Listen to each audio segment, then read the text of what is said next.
queria só contextualizar, a gente está fazendo isso junto com a Globo, isso faz parte de uma nova disciplina que a gente tem dentro do Departamento de Comunicação, que chama Espectatorialidades e Narrativas Televisivas. É parte do novo curso de Estudos de Mídia, que a PUC lançou esse ano, e a gente está fazendo uma reforma geral do currículo do departamento. Estamos muito felizes de ter essa aproximação cada vez maior com o mercado, e o mercado também sempre olhando com muita atenção para a academia. A gente tem essa relação com a Globo já há alguns anos e estamos nesse movimento de olhar para a produção audiovisual brasileira, cada vez mais qualidade, investindo no produto nacional e trazendo discussões muito relevantes sobre a nossa sociedade e o impacto do que é produzido de narrativa televisiva junto aos espectadores. A ideia hoje aqui de reunir tanta gente bacana num produto tão legal como Sob Pressão é justamente trazer esse embate para um espaço tão maior e com tanta gente bacana reunida aqui. Obrigado a presença de todo mundo, já somos quase 300 aqui, e vou passar a palavra para a Bianca, e obrigado pelo tempo de vocês todos hoje, nessa tarde. Boa tarde, mais uma vez bem-vindo a todos. Queria dizer que esse evento ele é uma parceria da Globo com o Valor Social e a PUC, é um evento que é aberto a escolas de cinema e de audiovisual do Brasil todo, e também aberto ao público, né? Quero hoje abrir manifestando em nome de todos nós o nosso sentimento de tristeza e de pesar pela partida do grande ator Sérgio Manberti, hoje pela manhã, e também nossa gratidão a ele por tudo que ele fez pela cultura brasileira. Seguimos. Eu sou Bianca Ramoneda, eu sou roteirista e jornalista da TV Globo, e com muito prazer participo dessa conversa, desse diálogo entre a ficção e a realidade. Temos hoje aqui também, agradeço, além da presença da equipe da série, a presença de pessoas de universidades de todo o Brasil. Essa coisa que a tecnologia permite que a gente estejamos juntos hoje aqui nessa tarde, conversando com estudantes, com pensadores, com pessoas, com interessados, né? Pessoas que gostam dessa conversa e que estão em todas as partes do Brasil. Muito obrigada pela presença, ainda que a gente não consiga ver todo mundo da forma como a gente gostaria. Quero chamar o teaser, então, da 4ª temporada, para a gente começar a ficar todo mundo na mesma página. Vamos lá. Depois de tudo que eu e Evandro passamos nessa pandemia, achei que finalmente a gente ia ter um recomeço. A gente vai ser feliz aqui.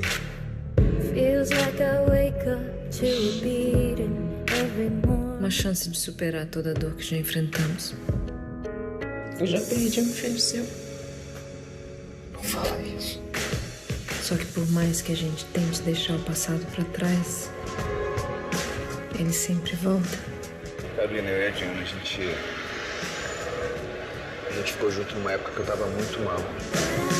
E se dessa vez não for apenas sobre salvar vidas, mas sim sobre cuidar de uma nova? Disseram que a Diana apareceu aí com um filho. É Francisco o nome do garoto. Carolina, quem é o pai desse menino?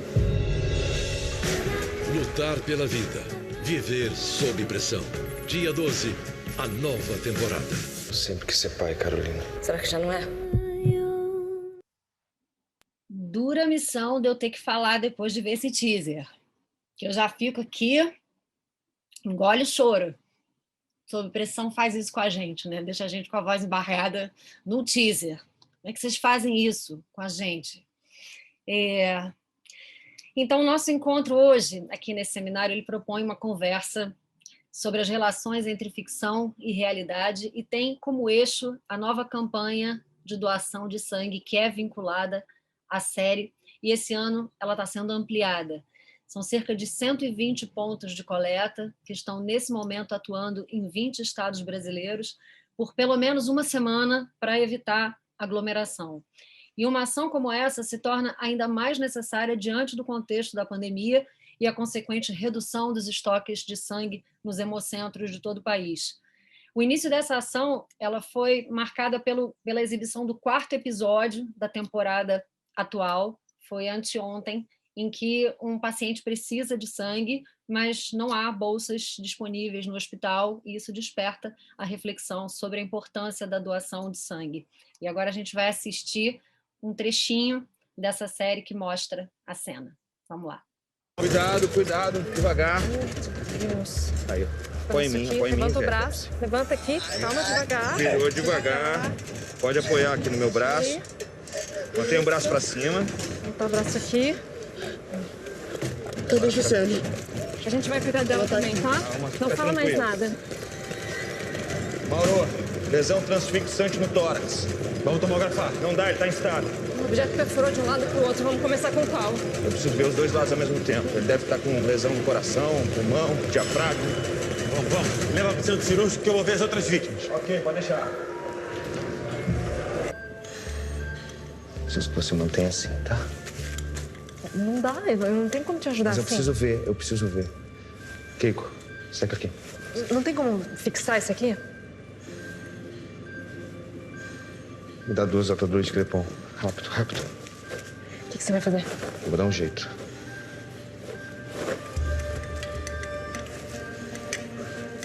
Gustavo. Passa por aqui. Agora o outro. Oi.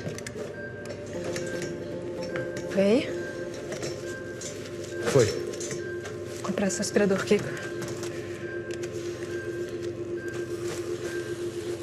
Vou tirar, hein? Calma. Alô, que ele tá hipotenso, hein, gente? Devagar. Quase.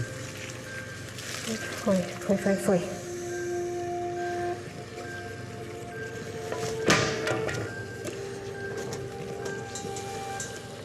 Quantas bolsas de sangue você já passou, Gustavo? É só 7, Carolina. E só tem mais uma compatível. Não vou doar sangue pra gente ruim. Mãe, se não fosse teu filho, minha filha não tava aqui! Como é que você sabe? Você tava lá por acaso? Você viu? Parou! Vocês já brigaram demais!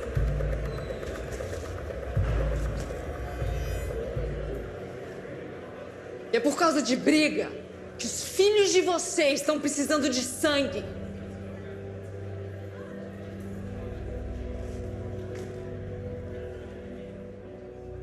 Eu quero saber quem aqui está disposto a fazer a doação. Não interessa para quem.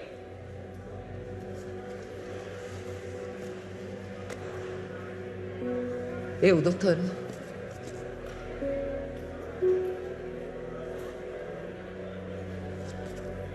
Eu também. Obrigada. Me acompanha, por favor. Posso beber um gole d'água antes de começar? Meu Deus. Bom, é a partir dessa cena que a gente começa a nossa conversa sobre os diálogos entre a ficção e a realidade e suas potências transformadoras. Temos aqui a presença de um time que eu não tenho palavras para descrever. Lucas Paraíso, autor da série. Andrusha Waddington, diretor artístico. Dr. Márcio Maranhão, autor do livro que inspirou a série, também médico consultor do projeto. Preciso fazer uma parte. Dr. Márcio Maranhão estava operando agora há pouco e está fazendo essa conversa conosco diretamente de um centro cirúrgico, de um lugar no hospital, está com fundo desfocado, a gente consegue ver que ele está ali. Não tem nenhum diálogo entre a ficção e a realidade que eu tenha mediado nos últimos anos que acontecesse nessa situação. Só sob pressão para fazer isso com a gente. Ele está, inclusive, a caráter, né? Paramentado como médico, e quando entrou a cena da ficção e ele estava no quadradinho vestido de médico, eu falei, gente, olha o diálogo já acontecendo, né? Então, voltando, e agora apresentando os queridíssimos atores que interpretam os personagens que são tão amados pelo público. Quero fazer antes um parêntese. Nossa querida Marjorie Stiano chegará em algum momento dessa nossa 1h30 aqui. Então, no momento, eu apresento nosso querido Júlio. Parte que deixaram... Queridíssimo Júlio Andrade, você falou. Obrigado, viu? Queridíssimo Júlio Andrade perdeu o som. Entendi. Falou nada disso, Julinho. Não falou nada disso. Não inventa, não. Ela falou, queridíssimo não Juliano. Não falou. Queridíssimo Júlio Andrade, aí, pof, o som caiu. Então, queridíssimo Júlio Andrade, queridíssimo doutor Evandro, queridíssimo Davi Júnior, queridíssimo doutor Mauro. Então, queridíssimos, devidamente apresentados, vamos à primeira pergunta, que eu quero que seja, por favor, para o Lucas Paraíso. Lucas, Sob Pressão é hoje uma das séries de maior sucesso no país, sendo a primeira série médica nacional, e ela consegue estabelecer uma conversa muito potente com o público, trazendo várias questões sociais. E é uma conversa que foi construída ao longo desses anos todos, com muito cuidado e propósito. É uma série que se abastece da realidade para ser criada, e depois de exibida, ela retorna à conversa com o público, né? É uma via de mão dupla. Quais foram as questões com as quais você se deparou ao pensar essa escrita num país como o Brasil? E acho que agora, que já são 4 temporadas, já dá para pensar sobre isso também de uma outra maneira. Você já consegue ver aquilo que vocês conseguiram levantar, né?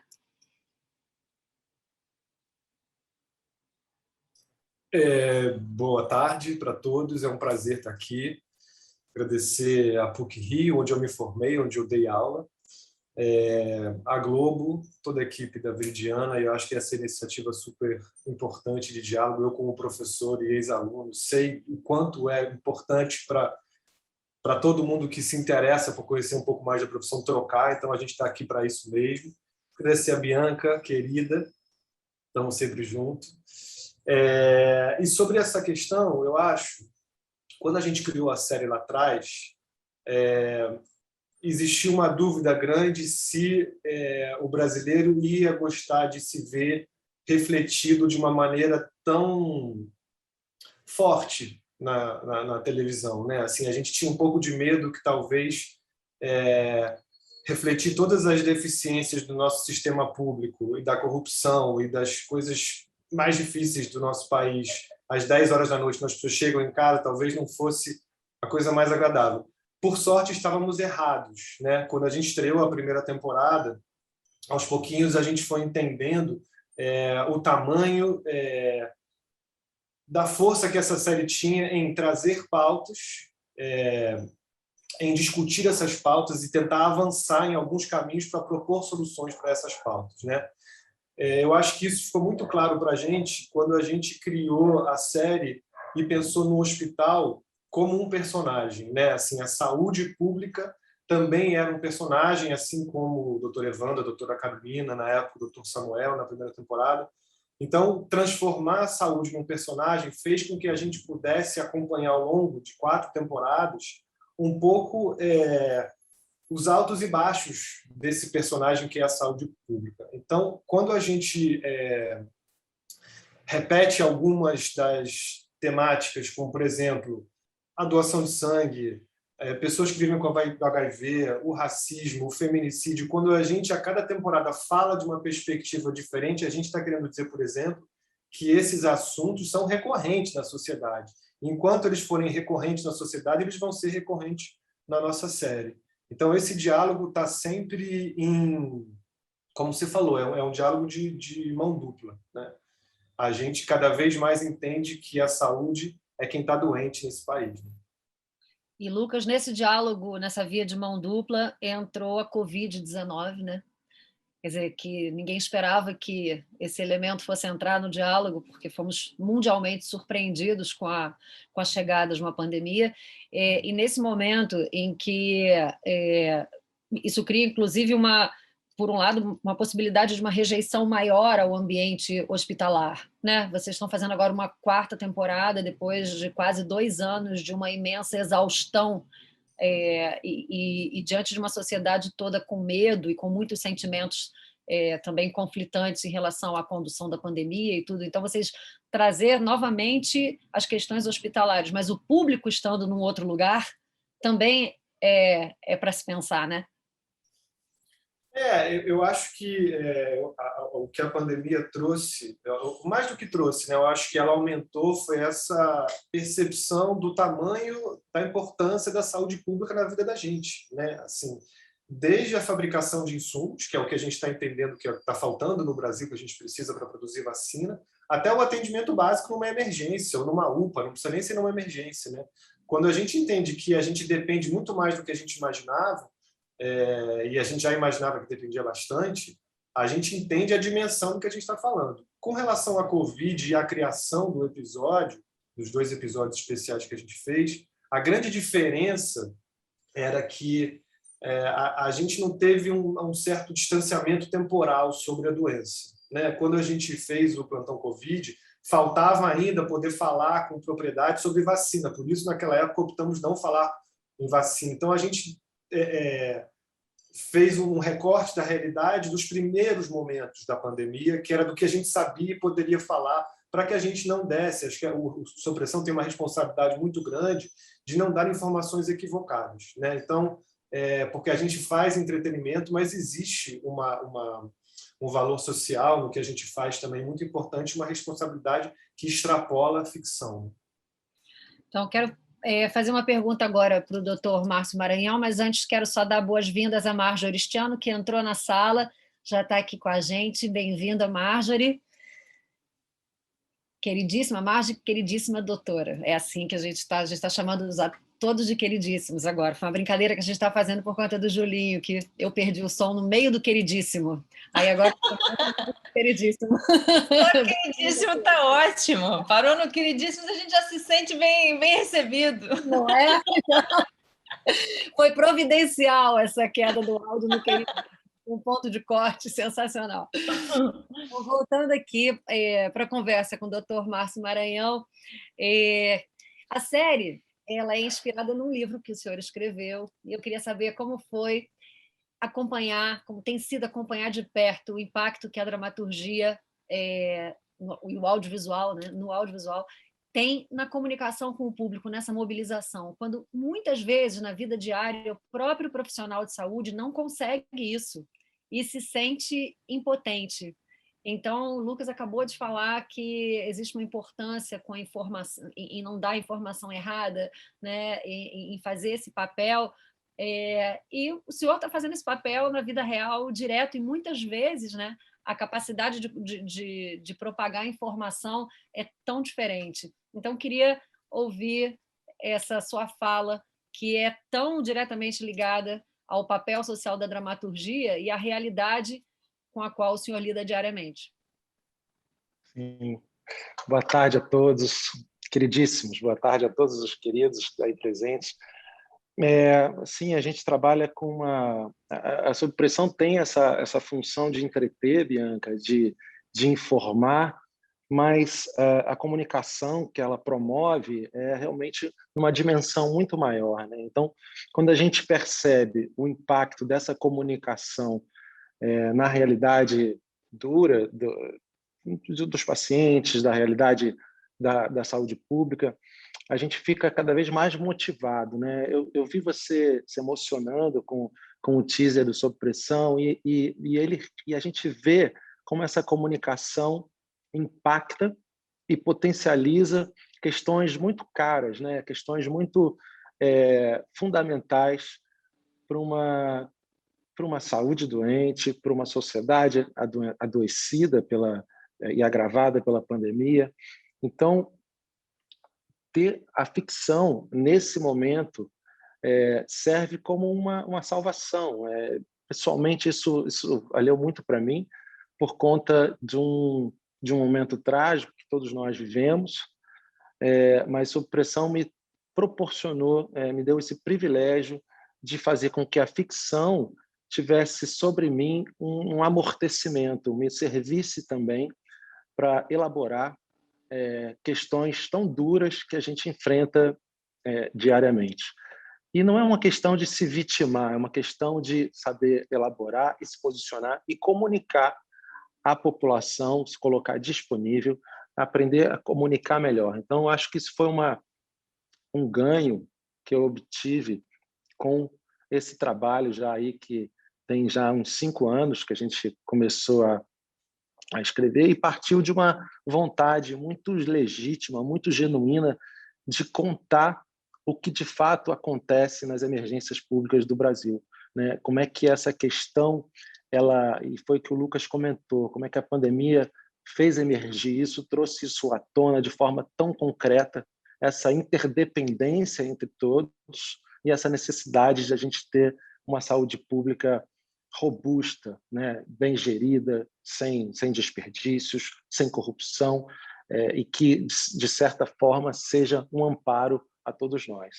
Então, acho que o Sob Pressão, a dimensão da comunicação, tangencia todos esses problemas e coloca isso em evidência e potencializa através de um canal aberto. Então, acho um trabalho que a gente faz, assim, e a reverberação disso tudo, um benefício extraordinário.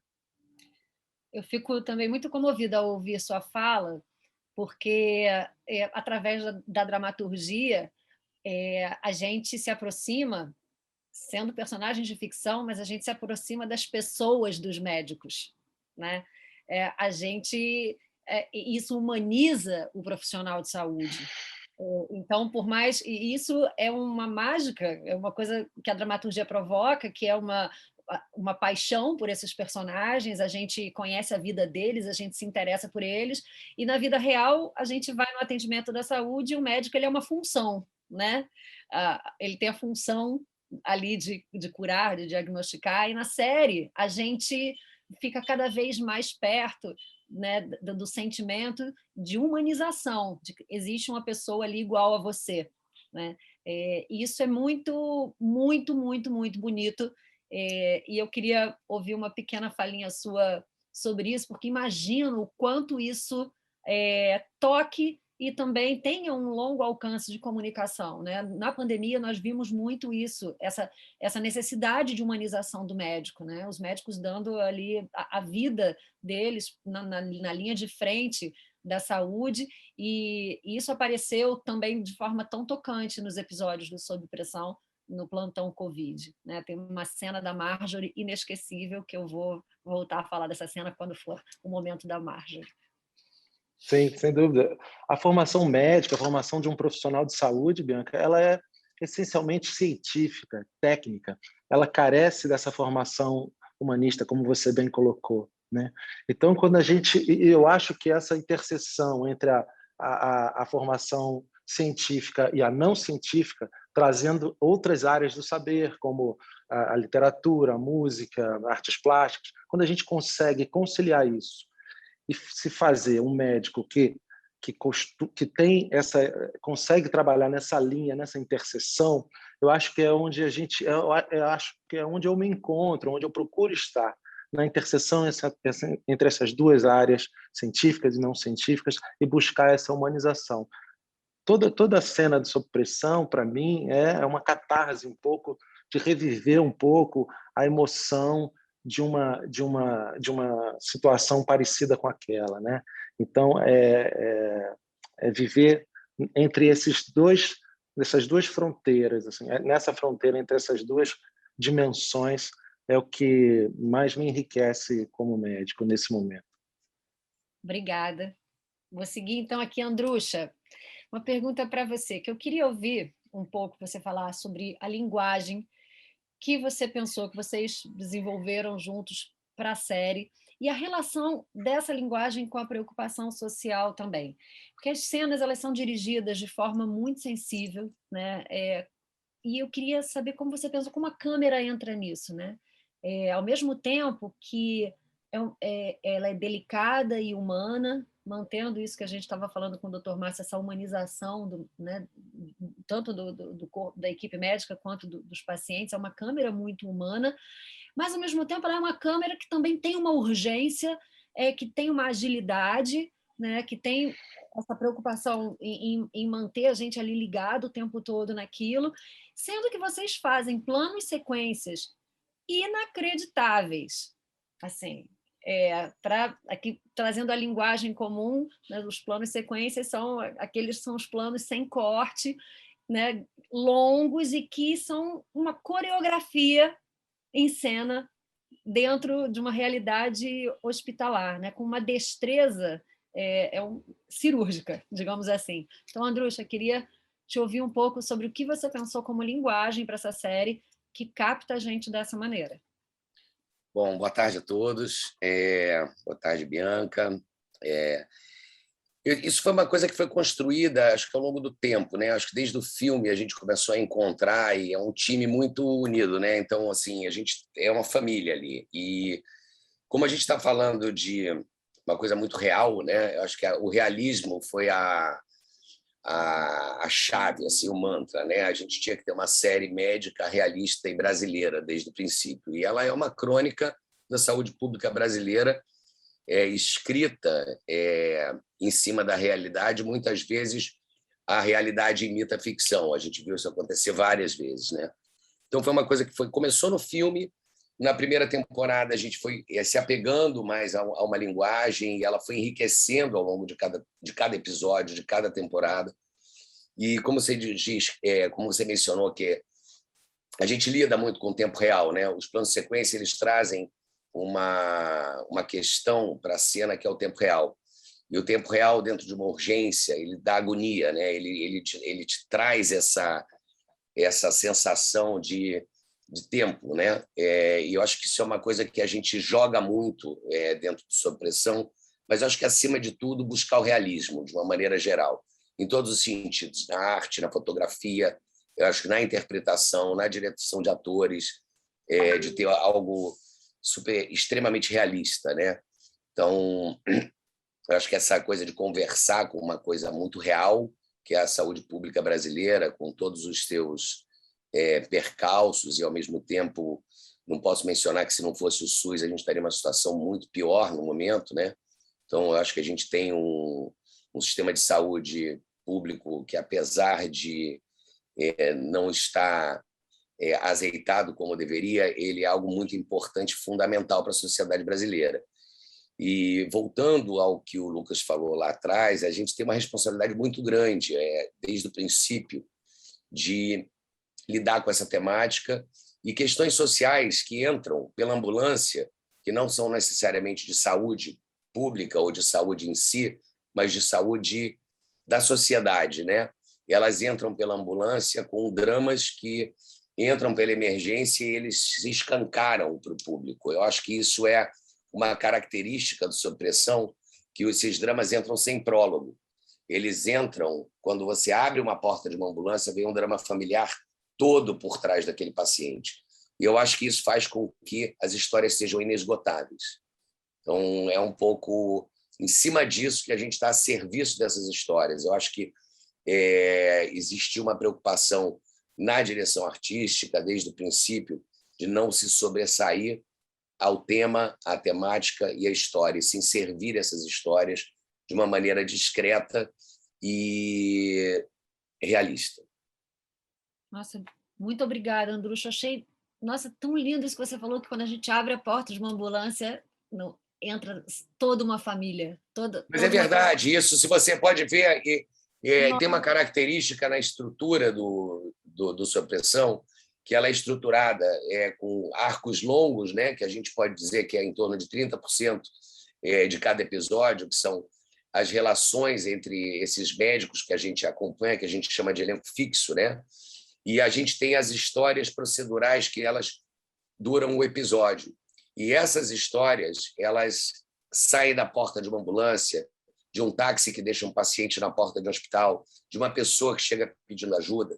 E é aí que vem uma fonte inesgotável de histórias que falam de todos os aspectos da sociedade brasileira. E quando você fala de saúde, você não está falando de classe social, que ali dentro do hospital entra todo tipo de ser humano. Então, todo tipo mesmo. Então, é muito plural, é uma janela para a sociedade brasileira como um todo, porque essa série é brasileira. Obrigada. Vou passar agora para os atores. Júlio Andrade, queridíssimo, nosso doutor Evandro. Estou aqui, Bianca. É comovente ver a entrega do seu personagem ao ofício, dele e a sua entrega ao seu ofício. Juntos. A paixão dele, né, pelo exercício do ofício no sistema público de saúde e a fragilidade dele também fazem desse médico uma pessoa adorável. Queria que você contasse para a gente o que era e ainda é importante para você na construção desse personagem, desse homem, e de que maneira esse trabalho que transforma a sociedade também te transforma. Ai, Bianca, vamos lá. A gente estava agora há pouco, algumas horas atrás, filmando, né? A gente fez 2 cenas lindas, incríveis, a gente se emocionou, eu, Andrucha e toda a equipe, e eu acho que a cada cena a gente se emociona, às vezes até mais do que a gente se emociona quando está no ar, né? Porque a gente reconhece naqueles personagens, naquelas pessoas que chegam, suas dores também pessoais, e toda a sua carga, né? Enfim, da vida, assim. Então, há 2 dias a gente teve uma cena que falava sobre racismo e eram atores negros, então a gente acaba... E os atores chegam com toda essa carga, dessa dor, que a gente não tem, né? No nosso lugar de privilégio. Então, a gente se emociona a cada cena muito. E sob pressão é isso. Essa construção ela é diária, né? Ela vem desde lá de trás, quando a gente começou sem entender muito para onde a gente ia, como que era aquele universo. Eu acho que a gente até era muito mais atrapalhado como médicos, assim. Eu e Marjorie, todo mundo que estava entrando, não sabíamos como que era que acontecia. Então, a gente dava sempre um Glasgow maior, né? Que na realidade é uma temperatura maior, né? O Glasgow, o Doc pode explicar o que é, mas é o nível de urgência, né? Que cada cena tem, Então, com o tempo a gente foi entendendo essa linguagem, foi entendendo o lugar dos médicos também, e eu acho que o Dr. Evandro é um pouco do Andrucha, é um pouco do Lucas, é um pouco do Dr. Márcio Maranhão, e um pouco de todos esses médicos que estão aí, e essa linguagem ela foi aparecendo, foi acontecendo.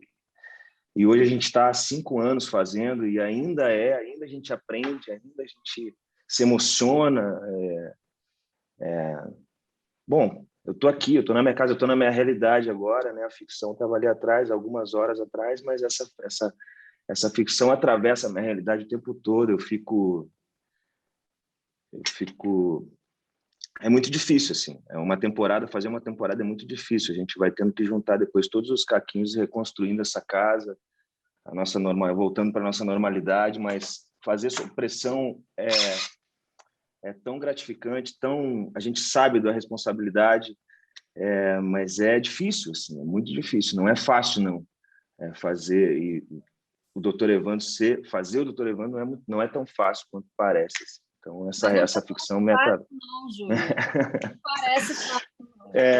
É muito difícil, tem muitas coisas envolvidas, muitas questões envolvidas. Para a gente construir uma cena, isso leva um tempo, isso como a Andrucha falou, essa família toda participa na construção dessa cena, todo mundo tem sua voz, seu lugar. Então, eu acho que sob pressão é isso, é a construção dessa equipe, dessa família que, enfim, dá tudo de si para construir uma cena e para coreografar um plano de sequência, como você falou. E essa linguagem existe porque, enfim, essa fórmula deu certo e graças a Deus as pessoas se juntaram e um completa o outro, assim, e a gente está aí. Júlio, durante muito tempo, quer dizer, esse diálogo entre a ficção e a realidade, a gente sabe que durante muitos anos a ficção também foi entendida pelo plano real, né, entendida como realidade. Sendo mais explícita, assim, é muito comum, sempre foi muito comum ao longo da história da televisão brasileira que as pessoas, na vida real, confundissem os personagens da ficção com com a função deles, como se eles fossem, né, na vida real aquilo que eles são na ficção. E às vezes a gente pensa que isso passou, que isso foi um tempo da televisão, que isso mudou, mas com você não mudou. Existem histórias de pessoas que querem ser, na vida real, atendidas pelo Dr. Evandro. Né? Sim, eu costumo dizer que com o Doc, se eu ensaiar a cirurgia, eu até consigo fazer. Se eu ensaiar antes, eu consigo. A gente brinca muito com isso, né? É incrível, assim, eu recebo inúmeras mensagens de pessoas que estão estudando medicina por conta da série, que se inspiram no Dr. Evandro. Eu acho que essa questão da humanidade que a gente trouxe para esses médicos também tem muito a ver com o Dr. Márcio Maranhão. Ele é esse médico afetuoso, que se preocupa com o paciente, ele que nos deu isso, né? Essa coisa do... Enfim. Então, é muito bonito, essa resposta é linda, assim, a gente recebe diariamente assim, histórias e que tem muito a ver com a nossa série, com a ficção que a gente faz, né? Histórias reais. Né? Eu te Obrigada. cortei, Bianca, desculpa. Não me cortou, não é porque eu soube uma certa vez que uma senhora tinha pedido para ser atendida por você, como se você fosse um médico. Isso acontece. Eu puxei. E chegou a mim através de um passarinho, essa história. Legal. E minha pergunta para o Davi é... Olá, Davi. E aí, Bianca? Boa tarde a todos. Queridíssimos. Tem sempre um tempinho de um delayzinho para a pessoa vir para o primeiro plano e eu fico esperando pular aqui a tela. Davi, Dr. Mauro, quero trazer aqui um assunto que, como você falou dele numa entrevista recente ao G-Show, eu tomo a liberdade de trazer ele aqui. Você, nessa entrevista, tem umas 3 semanas, mais ou menos, você afirmou ter tido dificuldade de achar referência para viver um neurocirurgião na série, e que, como nosso assunto aqui é o diálogo entre a ficção e a realidade, esse é um diálogo que não pode faltar, né? Você disse que, na sua adolescência, você foi socorrido por um profissional negro e que teve um choque imediato e que você pensa como é um absurdo você ser uma pessoa negra e ter tido esse choque. E aí você desenvolve esse assunto. E eu queria trazer esse desenvolvimento do seu pensamento para cá, né? Quando você disse também no texto que você não tinha referência para pensar assim, como eu vou pensar o meu cabelo para esse profissional?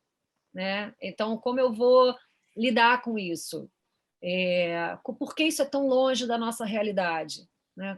Então, o seu personagem, o fato dele existir, ele estar em cena nessa posição, já é uma posição, já é um posicionamento, né? Já é a formação de um outro imaginário, de uma outra realidade possível, no lugar da representação. Quero te ouvir, e é por isso que eu tomo a liberdade de trazer esse assunto para cá, porque foi um assunto trazido por você. E que tem a ver com a resposta que o Júlio acabou de dar sobre ter que lidar com questões na cena, por exemplo, relativas a racismo, né? Com os próprios integrantes pensando sobre isso também, tendo passado por isso na vida muitas vezes.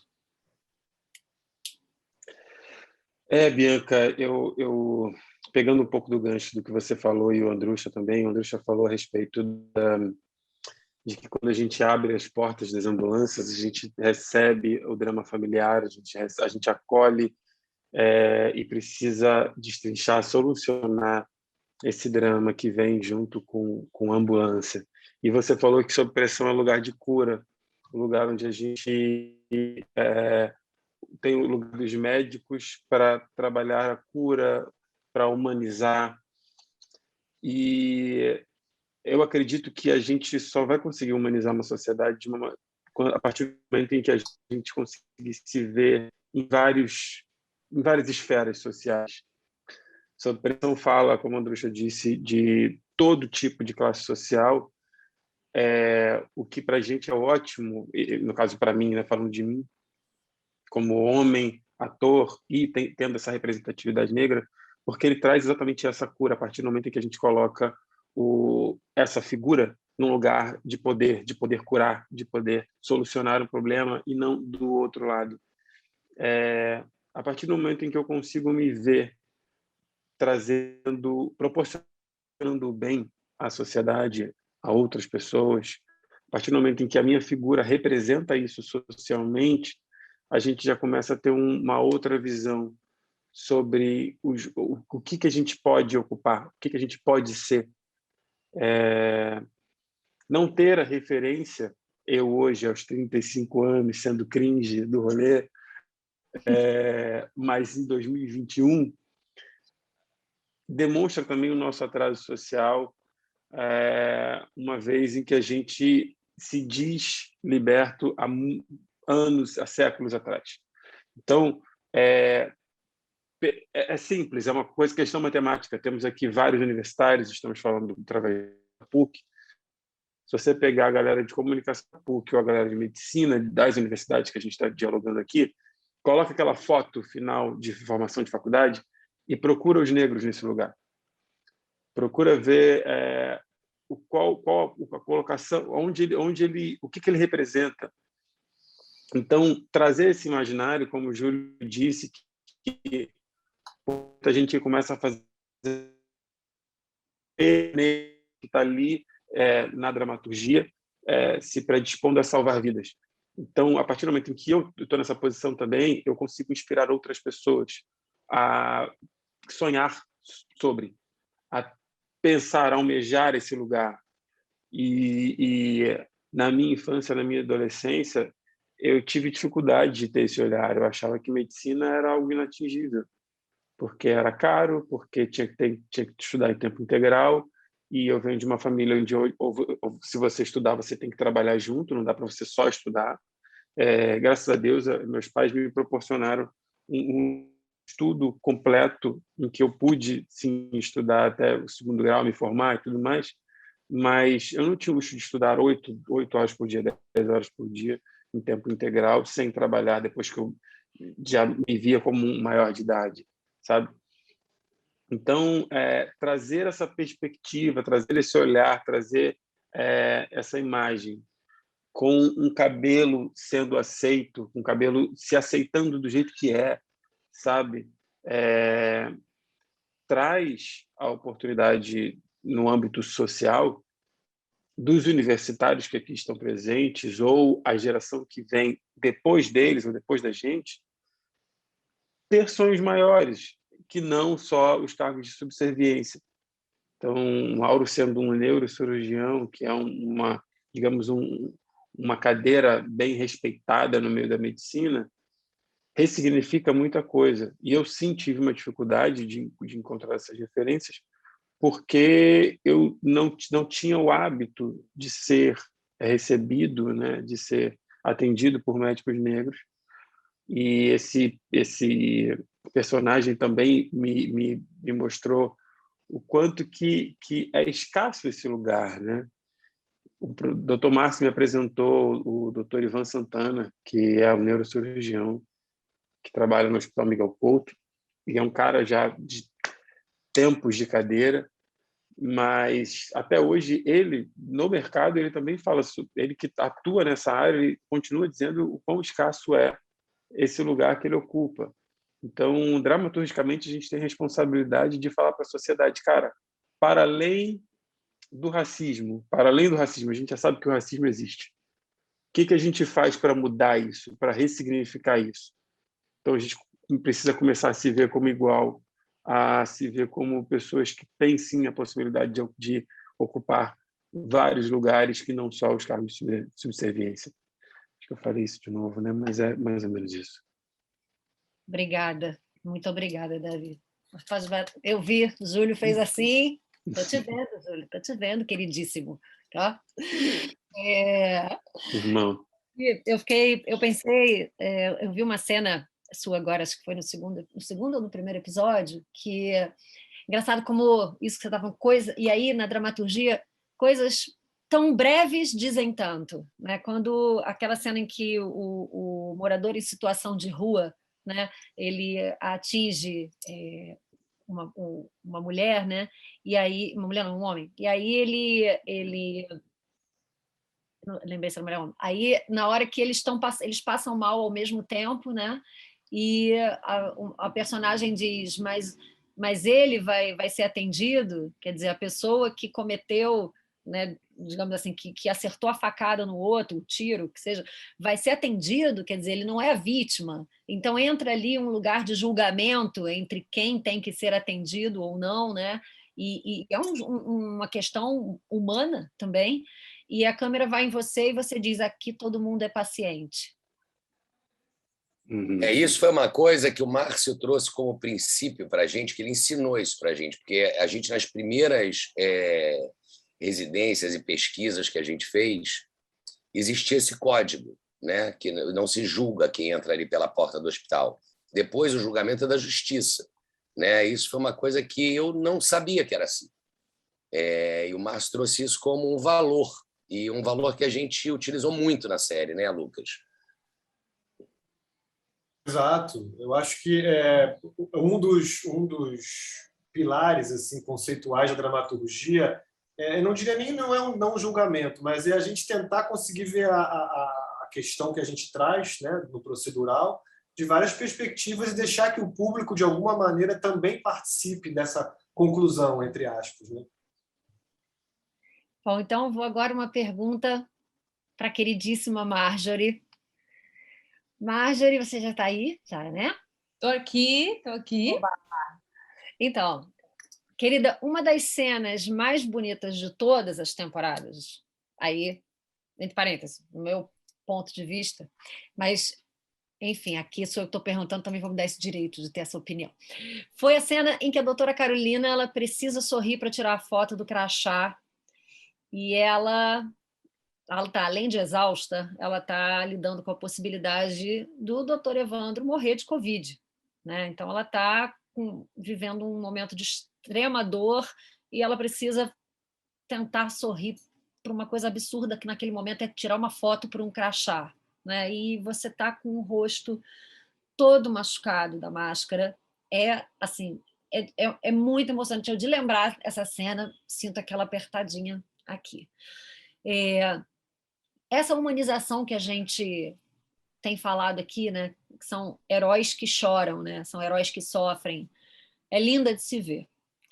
E eu queria te ouvir sobre essa mulher que ela tem tanta fé, sabe? E ela lida com tanto sofrimento, mas não perde essa fé, né?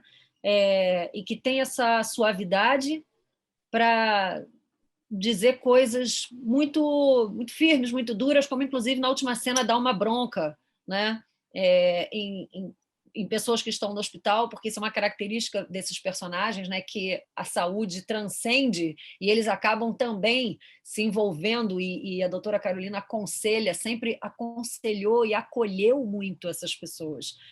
Queria te ouvir sobre a composição dessa mulher e o papel da fé, né?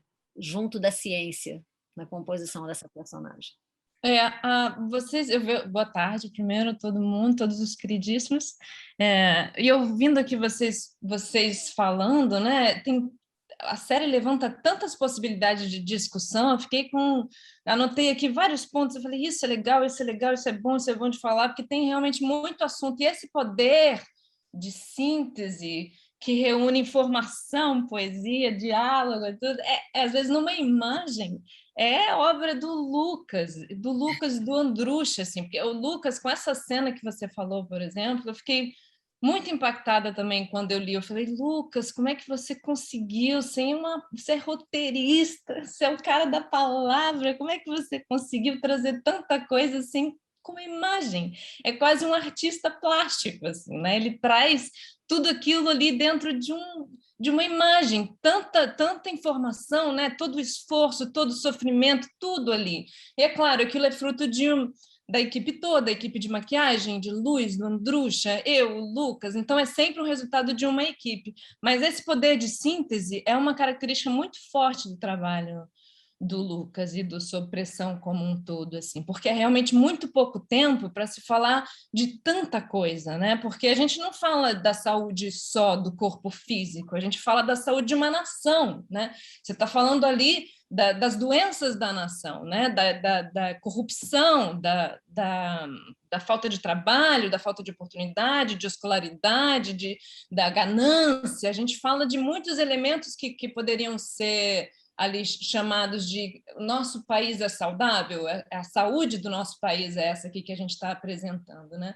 E nesse lugar da fé, eu acho também mais uma porque eles trazem muitos elementos dentro dos personagens e dos conflitos, né? E a Carolina é essa médica que vive da ciência, que acredita muito na ciência, e que tem uma fé imensa, ou seja, ela traz ali dois elementos que, a grosso modo, se dizem conflitantes, né? Assim, então, isso é muito rico você trazer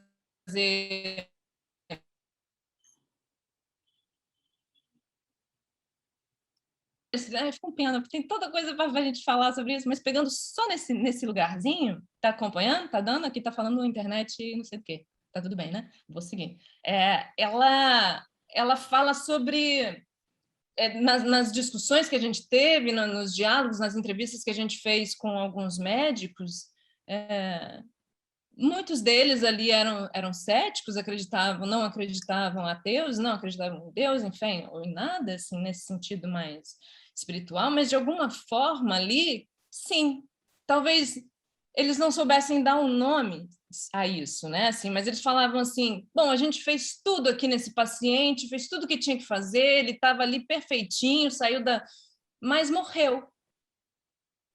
Não sei por que morreu, estava tudo certo ali, mas ele morreu. E a mesma coisa também, você fala, cara, não tinha como esse paciente sobreviver, não tinha a menor situação, não tinha condição, mas ele ficou vivo, ele sobreviveu. E isso aí é o que eu acho que não se tem consciência, se tem ainda uma compreensão que é um algo além, que aí cada um chama do que quiser, né?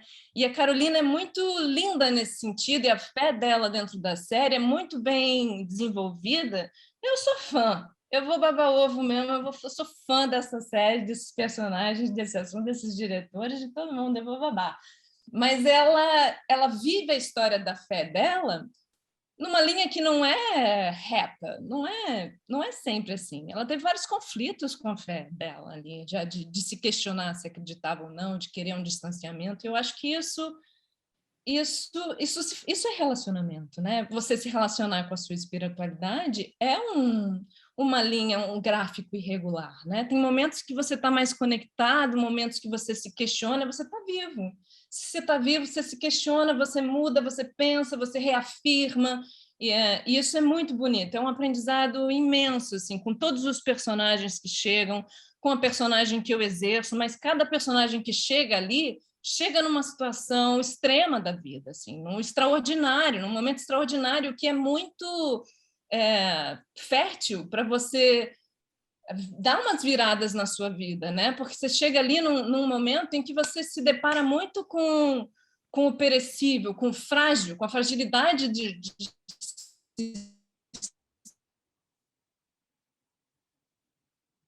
ressignificar ou valorizar o seu estar aqui, né? O seu estar vivo. E isso você aprende com todos, não só com a sua personagem, mas com todos os personagens que passam por ali. Então é só alegria. Eu queria dizer que eu vou roubar uma frase que a Júlia Borges escreveu aqui, que é a maior verba da saúde pública é a fé. Estou já avisando, viu, que eu vou usar, porque essa frase é muito boa. E complementando só, desculpa, Bianca, te interromper, o que a Marjorie falou, que eu acho bonito, assim, que eu fico muito feliz, né, de todo mundo atravessar as nossas palavras, é que a gente também se sente um pouco, os roteiristas, e eu falo por nome de uma equipe, que não sou só eu, um pouco uns retransmissores de algumas coisas. Assim, quando a gente fala dessa cena final lá do Covid, que ela tira a máscara e precisa sorrir, claro que é um trabalho que eu digo que a gente borda a dramaturgia, mas eu acho que essa ideia veio da capa de um jornal que marcou a vida de todos nós. Eu liguei para o Andrus e falei, a gente vai chegar nesse lugar. Eu não sabia como é que a gente ia chegar naquela imagem e naquela, né? Aí a gente foi juntando, né? Assim, é o médico virar paciente, é o paciente misturar completamente a sua vida pessoal com a sua vida profissional, né? Para chegar naquilo. E o mais engraçado é que uma vez perguntaram para a Marjorie se essa cena tinha sido improvisada no set, né? Alguém falou assim, não, essa cena aí vocês fizeram, né?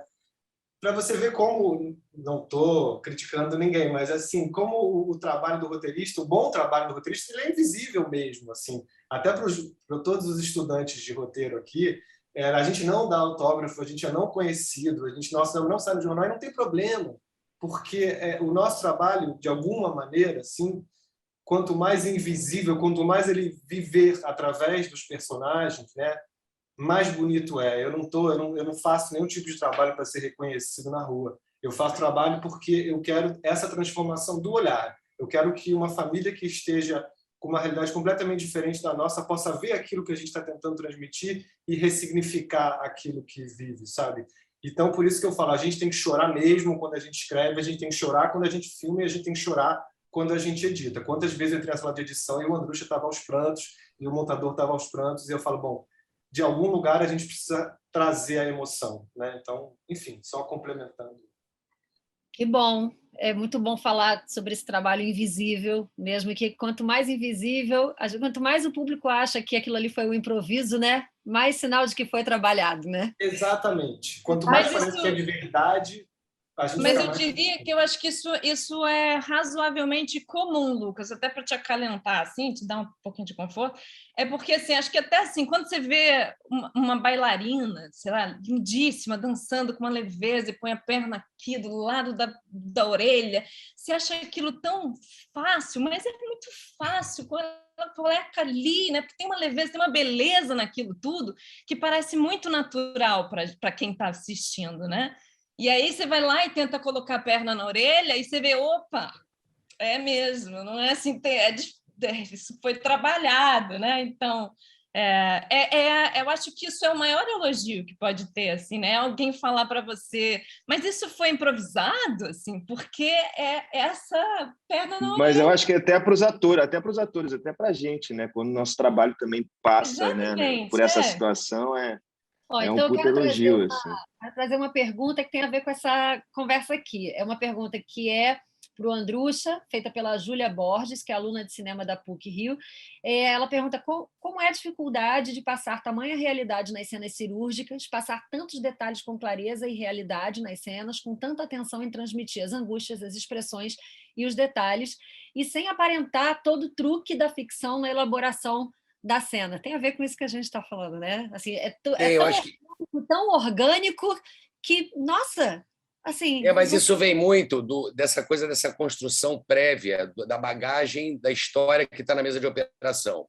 Então, se você chega sem claquete numa mesa de operação, sem saber por que a pessoa foi parar ali ou o que está acontecendo ali, é simplesmente uma filmagem técnica.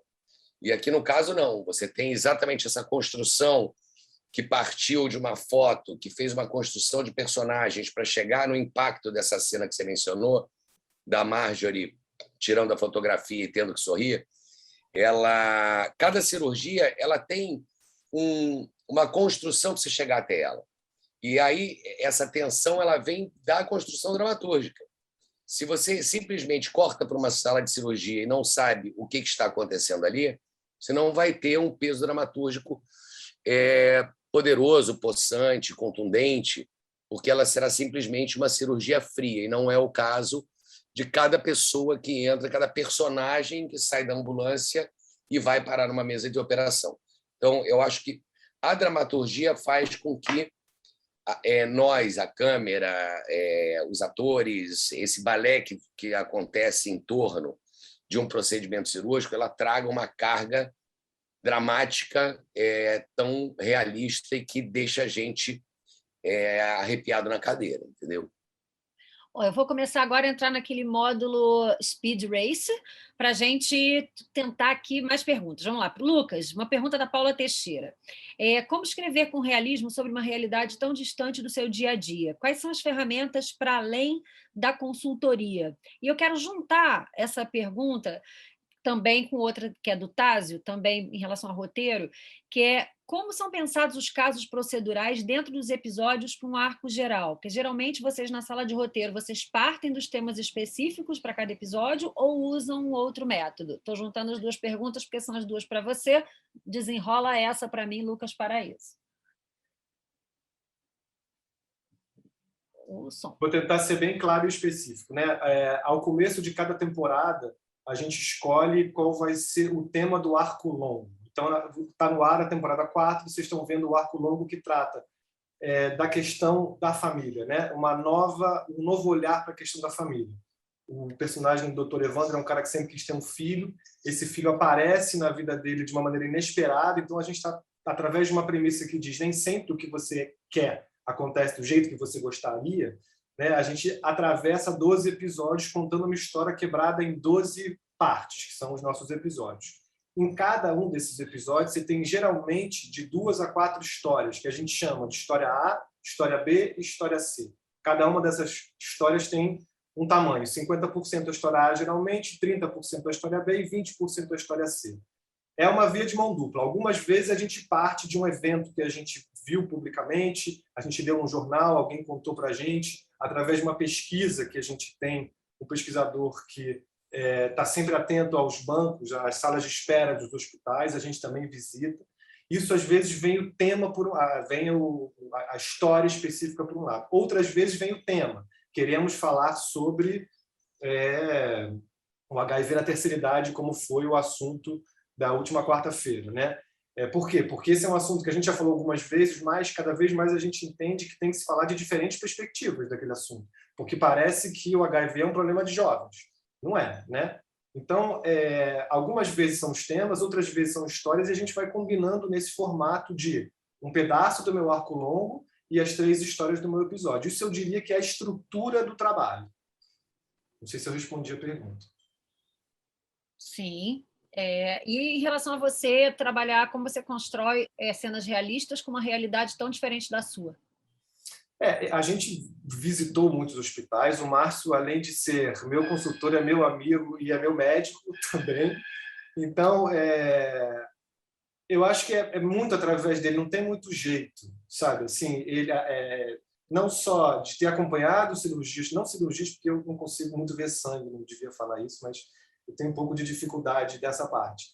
Mas de ter acompanhado procedimentos, de conviver com ele, né? E de ser paciente. Todos nós somos pacientes. Quantas vezes nós não tivemos medo de ter agora, então, infelizmente, de ter Covid, de ter qualquer tipo de doença? Então, acho que é uma combinação de tudo isso, claro, com essa pesquisa e uma espécie de carimbo do Márcio que me deixa mais tranquilo em falar uma coisa ou fazer alguma coisa. A gente briga muito, aqui parece que é só maravilha, mas às vezes eu brigo, não tem que ser assim, Márcio, tem que ser assado. A gente dá umas... nesse sentido, é bom de ver, porque a realidade brigando com a ficção o tempo todo. E ele, infelizmente ou felizmente, tem o poder de veto nessa história. Então, eu não faço nada que ele não diga, não, isso aí não pode. Pois isso acho que é uma pergunta que vocês devem ouvir permanentemente, né? Porque tem sempre a gente... Aliás, né, o brasileiro, não sei no resto do mundo, mas o brasileiro assiste a televisão conversando com a televisão, né? Porque a televisão é uma pessoa na vida do brasileiro. Então, a gente pode estar vendo ali uma cena e a gente fala com os personagens, fala, não, isso é mentira, mentira, mentira, ninguém faz isso. A gente fica ali comentando, né? Agora, não, tá fazendo isso porque, duvido. Quer dizer, existe um diálogo doido e interessantíssimo, né, do espectador com o tempo real da cena no Brasil. A gente assiste televisão desse jeito. Então, no último episódio, no terceiro episódio, que a Carolina decide, no primeiro momento, não operar o Francisco, né? Eu estava assistindo com mais pessoas e assim, as pessoas ficam, entra, Carolina, entra para fazer a cirurgia. Fica uma coisa de, vai lá ajudar ele, né? De falar com a... Eu também, na hora que ela entrou, eu falei, graças a Deus, meu pai. Eu falei, estava demorando, já estava quase te ligando, Lucas, para dizer, para de fazer isso com o ser humano, para que isso? Por que essa maldade? Entendeu? Eu recebi umas ameaças, assim, se essa criança morrer, você está acabado. Vai dar tudo certo. Pensando assim, em relação à ficção, né? Na ficção, a gente, ao mesmo tempo que é trágico quando você não pode salvar um personagem que você gostaria, por outro lado, também você pode, né?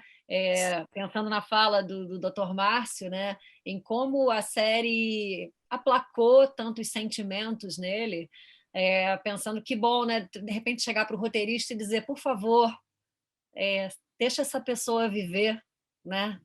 E aí a pessoa vive, né? Doutor Evandro, por favor, salva essa criança e a criança salva. Então, a gente falou, obrigada, eu torço para que todo episódio só aconteçam coisas boas. Outro dia eu me peguei pensando, eu falo, não, gente, nesse hospital ninguém morre.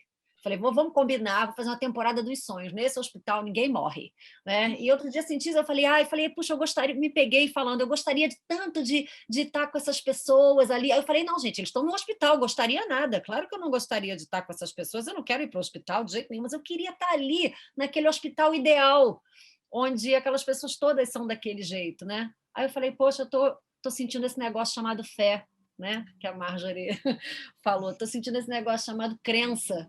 Então, Marjorie, tem uma pergunta para você, da Elisama Raquel Silva, aluna de Medicina da Universidade do Estado do Pará.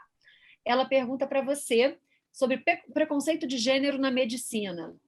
Se isso foi um pouco explorado em uma cena com o personagem do Ícaro, e quais modificações esse debate pode trazer ao imaginário da população quando se busca por um atendimento médico?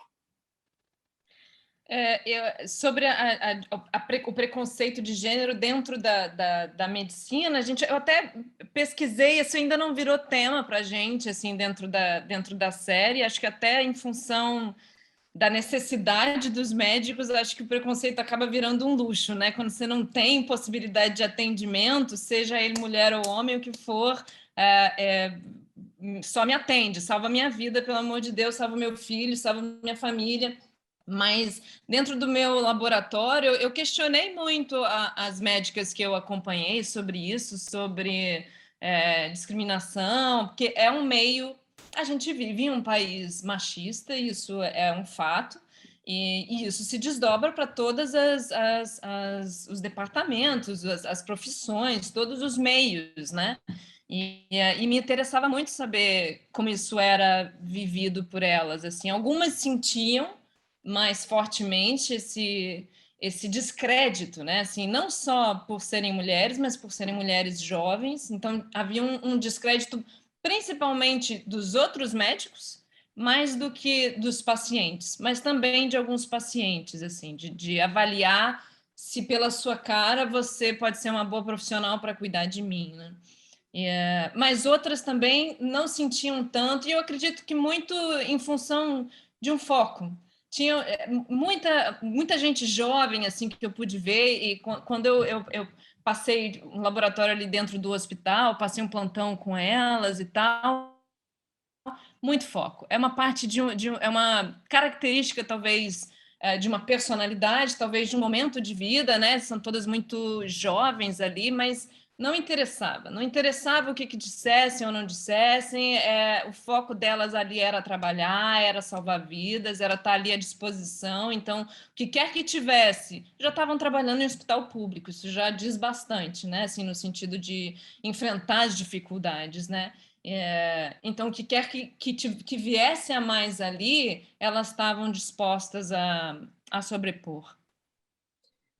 Obrigada, Marjorie. Antes de fazer uma última pergunta aqui, quero trazer uma pergunta para o Júlio. Assim, eu li uma entrevista sua recente, onde você falava do seu amadurecimento como pessoa, como cidadão, coisas que essa série trouxe para você, né? E é muito bom também poder pensar isso como o arco do personagem, e aí, tanto em relação a você, ao seu personagem, quanto ao da Marjorie, eram personagens que sofriam muito por questões pessoais na primeira temporada, né, no início de tudo, e que o afeto foi uma cura, né? Me digam se eu estou fazendo uma leitura... Não, é isso mesmo. Assim, um pouco, né, afetiva demais. Romântica.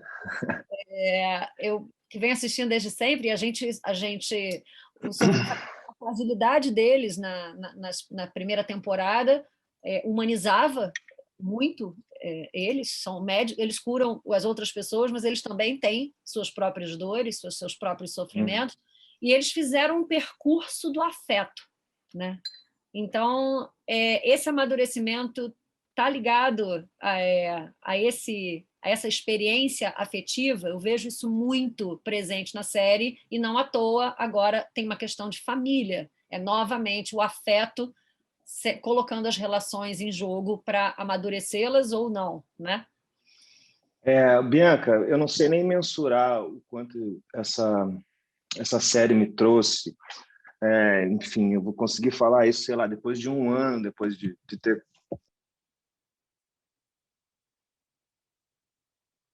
Uai? Ele foi mexer no fone de ouvido. E caiu o Júlio.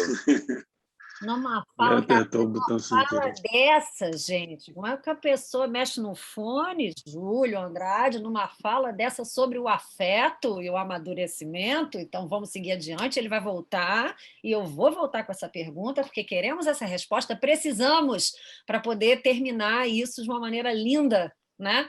Trazendo o afeto para o primeiro plano da saúde. Sonhei... Acho que o Júlio voltou, hein? Júlio, você voltou? Gente. Eu não sei por que caiu, não. Caiu Dizem do nada aqui. Dizem, o Davi dizem que foi porque você mexeu no fone.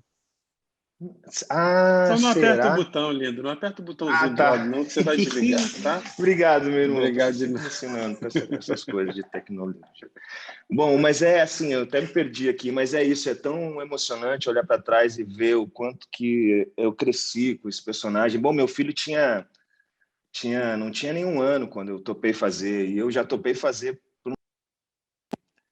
de afeto mesmo, Peraí, que eu acho que eu mexi aqui. Porque a Andrússia mostrou muita vontade de querer contar essa história. Eu estava indo viajar com a minha família e minha tendência sempre foi trabalhar pouco e dedicar muito à minha família, né? Só que quando apareceu Sob Pressão, eu achei que eu tinha esse compromisso, assim, como artista e como pessoa, de encarar de encarar essa série e também me transformar, porque é isso que a gente faz, né? A gente se transforma a cada personagem, a cada trabalho. E são 5 anos dedicados a esse personagem, a essa história.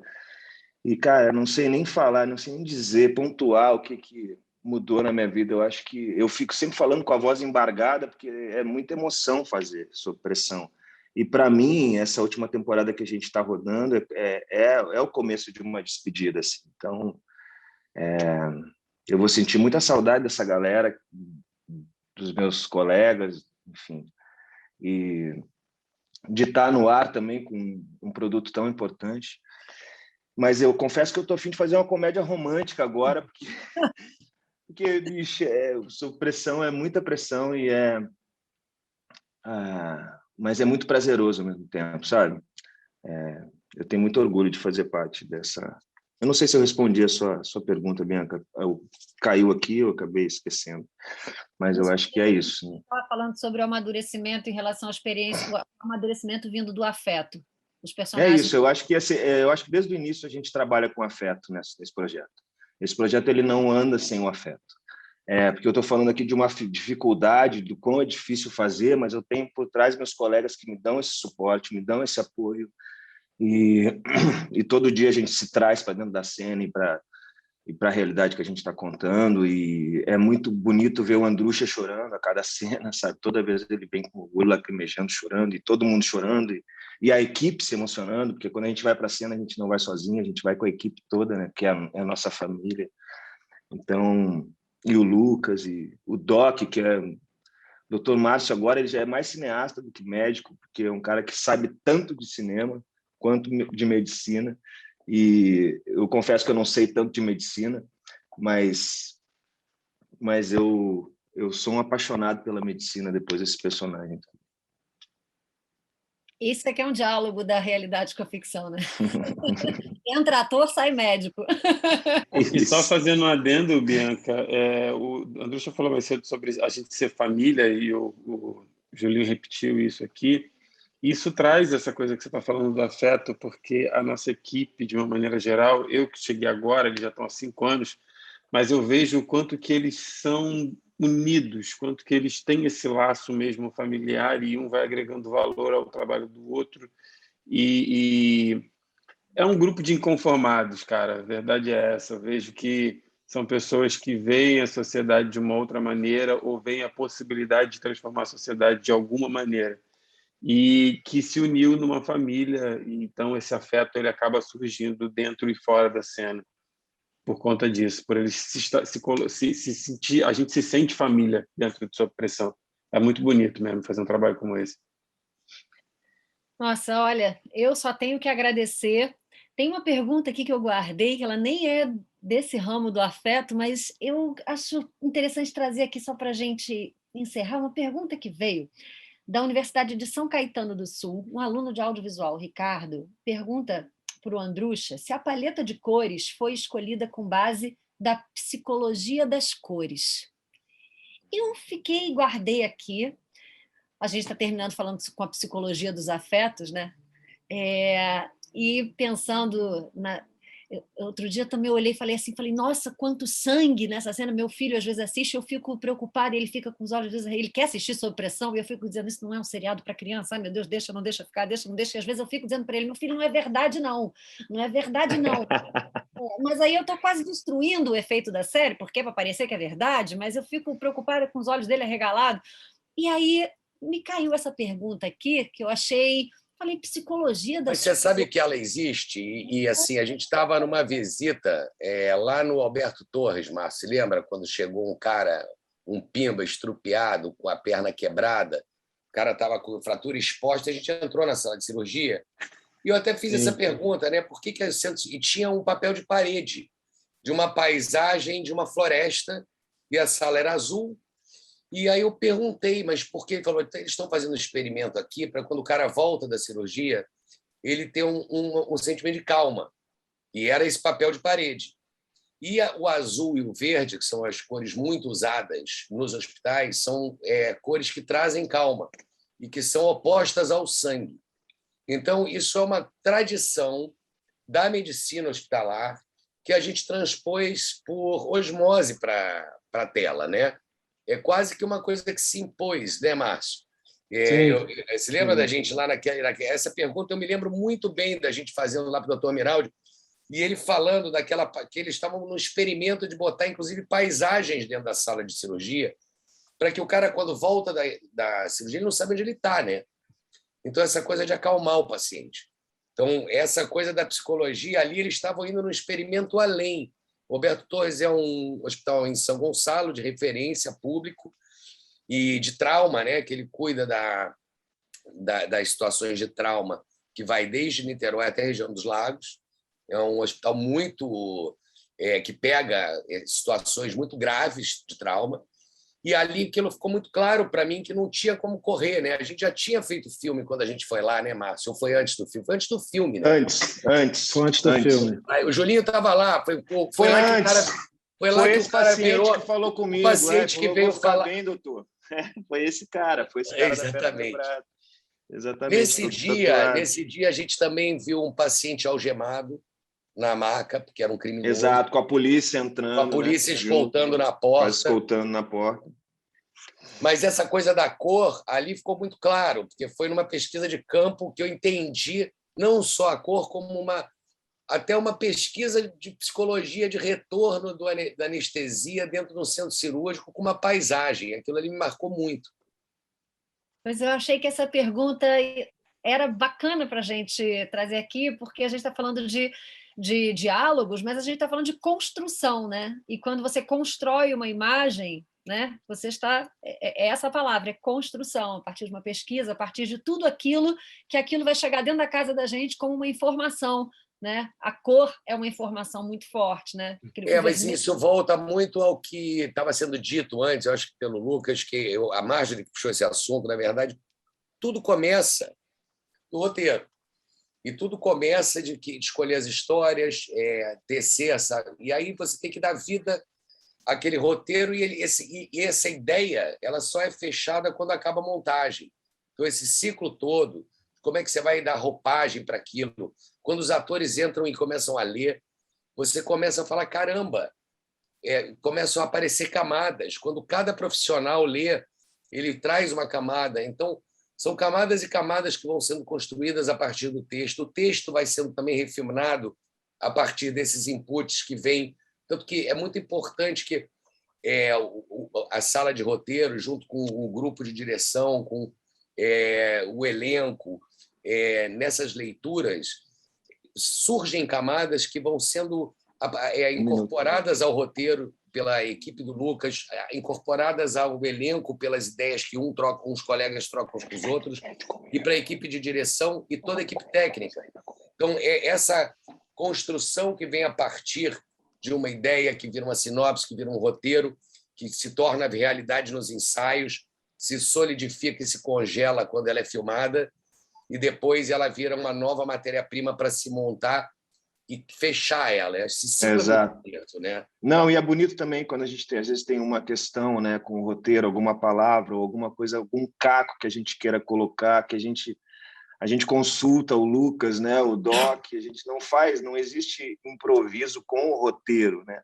Assim, a gente até improvisa algumas coisas, mas assim, com relação ao roteiro, o roteiro é muito bem fechado, é muito bem construído, então a gente até tem essa consultoria na hora de fazer uma cena, de ligar para o Lucas, né? Acho que... Bom, então eu não tenho palavras para agradecer a vocês. Quero muito agradecer. Obrigada, Marjorie. Obrigada, Júlia. Imagina. Obrigada, Bianca. Maria. Obrigada, Lucas. Obrigada, Andrucha. Obrigada, doutor Márcio.